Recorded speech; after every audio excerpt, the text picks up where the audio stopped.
and we're going to continue to see those hours reduce.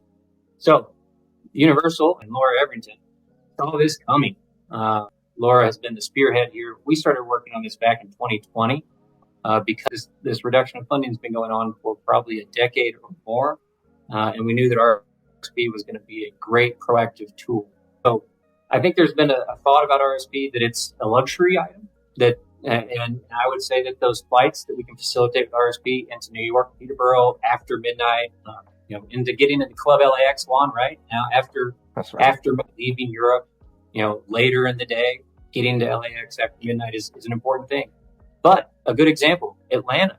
So Atlanta is a very big port, very big city, hot place for a lot of reasons right now. You cannot get into Atlanta after 4 p.m. Period. So that's where we start switching from this is a nice to have item to a must have item. 71 UV RSP operational ports. Operational ports is very different than an airport showing up on the CBP list. Once you get to approved, there is a lot more work you have to do to get operational. And each one of these ports is a direct agreement with that port. There is no national system for Universal to access, or any operators to access, or any of our competitors to access. You have to put these networks together. You have to choose the ports that are important to you, that are important to your stakeholders, and then you got to go through the arduous process to make it happen.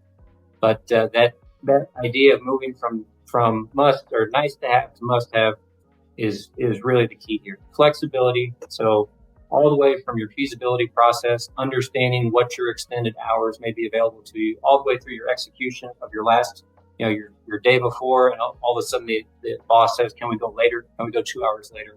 Having that flexibility to react with us is really key. As far as everybody knows, everybody who's a BizAv pro here knows what skipping a tech stop means. It means you save time. It means you save money. It means you save wear and tear on the aircraft. It means you save hours on the people. UV RSP is 100% always cheaper and safer than adding an additional tech stop. I'd love to talk to anybody about RSP. If you're wondering, man, I'd like to have RSP at my own home base. How can I make that happen? Reach out to us. We'd love to talk to you about it and see how we can support you potentially at your home base or other ports that are key to you.